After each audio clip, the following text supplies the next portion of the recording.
안녕하세요. 천안좋은교회 전명식 목사입니다. 오늘은 두 번째 시간으로 이 부활복음을 전하고 있는 우리 성도들의 대부분의 특징이 증거라는 말을 많이 회자합니다. 증거. 도대체 예수님을 어떻게 믿을 수 있냐, 하나님을 어떻게 믿을 수 있냐라는 얘기할 때 이 부활이 증거다. 부활이 증거다라는 얘기를 하는데 이 밑도 끝도 없는 얘기라고 들을 수도 있고, 그리고 이 부활의 증거가 왜 중요한지에 대해서 오늘 이 시간 잠깐 나누도록 하겠습니다.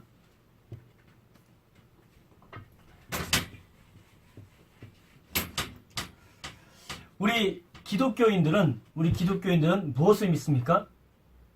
하나님을 믿습니까? 하나님. 그러면 신이 있다라고 하는 사람들이 있고 신이 없다라고 하는 사람들이 있지 않습니까? 그걸 이제 유실론자, 신이 있다, 그리고 신이 없다, 무신론자. 이 세상에는 이 두 부류만 딱 존재할 텐데, 일단 무신론자는 하나님이 없다라는, 신이 없다라는 존재이기 때문에 이건 이제 내용을 이제 이런 사람들은 이제 제껴두고, 일단은 유실론자, 신은 있다, 하나님이 있다라고 생각하는 사람들,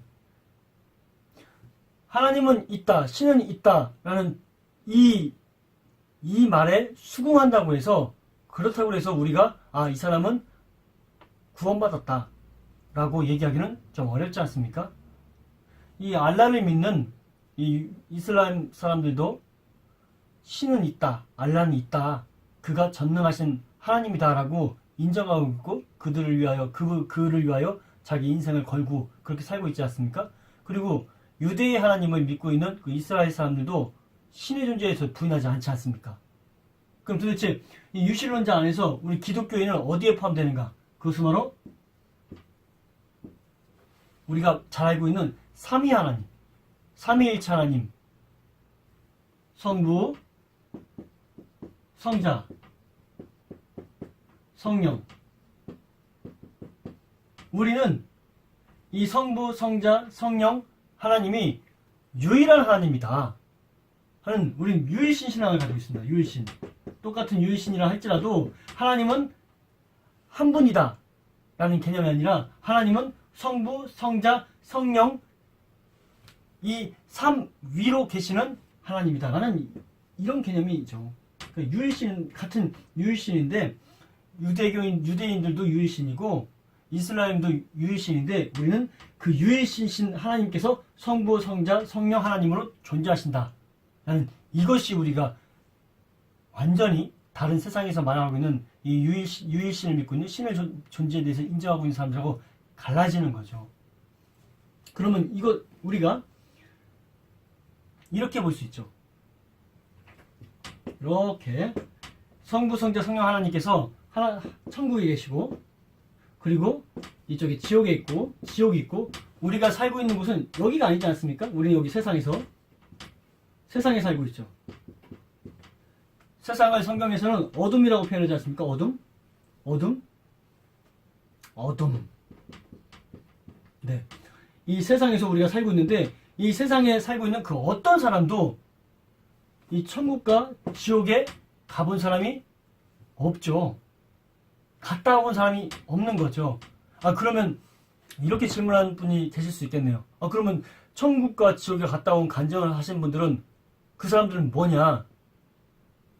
그 사람들은 저도 잘 모르겠어요. 어딜 갔다 왔는지 잘 모르겠어요. 왜냐면 성경에 기록되기를 한번 거기를 넘으면 그럼 그곳에는 다시 돌아올 수 없는 길이다. 갈 수 없다. 왕래할 수 있는 길이 아니다. 그럼 멀리서 구경할 수 있냐? 지옥에서는 볼 수 있어도 천국에서는 볼 수 없다. 뭐 이런 식으로 표현이 돼 있죠.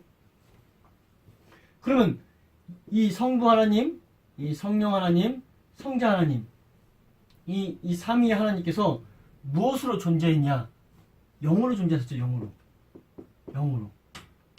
영으로. 육체가 없으신 거예요. 육체가 없으신 거예요. 그러나 우리는 육체를 가지고 있죠. 그리고 우리는 하나님이 생명을 불어넣은 영적 존재, 이 영적 존재와 영적인 것과 육체를 동시에 가지고 있는 존재가 이 인간만이 유일한 존재 아니겠습니까? 이 사람이? 그런데 우리 육체를 가지고 있는 우리가 영으로 계신 하나님, 영으로 계신 성부 하나님, 영으로 계신 성령 하나님을 만날 수 있냐? 불가능하죠. 왜냐면 우리는 몸을 가지고 있기 때문에 만지고 감각되는 것 외에는 우리가 이 머리로 인지할 수 있는 게 없어요. 그런데 이걸 너무나도 잘 알고 계신 분이 누구십니까? 우리 하나님이시잖아요. 우리 하나님께서 2000년 전에 성자 하나님께서 이 땅에 오신 거죠. 그리고 십자가에 못 박혀 죽으시고 다시 올라가셔서 하나님 보좌 우편에 앉아 계십니다. 이때 오실 때 뭘로 오셨죠? 육체로 오셨잖아요. 육체로. 그러니까 만질 수 있는 분으로, 감각될 수 있는 분으로 오신 것은 성자 하나님밖에 없는 거예요. 성자 하나님밖에. 그 육체를 가지고 있는 우리가 육체로 오신 이 하나님, 이 성자 하나님, 이 성자 하나님 외에 이 성부 하나님과 성령 하나님을 알 수 있다. 이건 불가능한 거죠. 그러니까 우리가 여기서 잘 인지해야 되는 것은 이 예수님이 너무 중요한 거예요. 하나님의 존재를 알 수 있는 유일하신 통로이기 때문에. 근데 이분을 제껴두고 우리가 하나님의 존재에 대해서 너 어떻게 하나님을 믿게 되었니? 너 어떻게 하나님을 알게 되었니? 했을 때 예수님에 대한 얘기가 안 나오고 다른 것이 나온다. 내지는 뭐 이런 얘기가 있을 수 있겠죠. 갑자기 뭐 꿈에서 하나님께서 얘야 내가 널 사랑한다 뭐 이런 식으로 환상, 내지는 또 이런 것도 있을 수 있겠죠. 우리 집안이 너무 어려웠는데 내가 기도를 했더니 우리 집안이 뭐 좋아졌다든가, 아니면 예수님이 나의 이 병든 몸을 고쳐줬다든가, 뭐 이런 기적적인 현상들, 이런 현상들을 통해서 내가 하나님을 알았다, 내가 그래서 하나님을 믿게 되었다 라고 한다면 뭔가 이상하지 않습니까? 뭐가 이상하죠? 영으로 계신 이분을 육체를 가지고 있는 우리가 그냥 알아버렸다는 얘기거든요. 예수님을 제껴버리고 알았다는 거거든요. 그럴 수가 없는 거죠. 그래서 우리가 이 세상에 살고 있는 동안에 이분이 오셨다 가신 사건, 그건 십자가에 못 박혀 죽으시고 그리고 부활하신 이 사건이 바로 하나님을 만나는 유일한 통로가 될 수밖에 없는 거죠. 근데 우리가 많이 알듯이 요즘 십자가의 복음이면 전부인데 왜 부활의 복음이라는 용어로 사람을 헷갈리게 만드냐? 부활은 당연한 거 아니냐? 그렇지 않습니다. 왜냐면 이 세상에서 다 태어나잖아요. 이 세상에서 모든 사람은 다 아이로 태어나고 그리고 죽잖아요.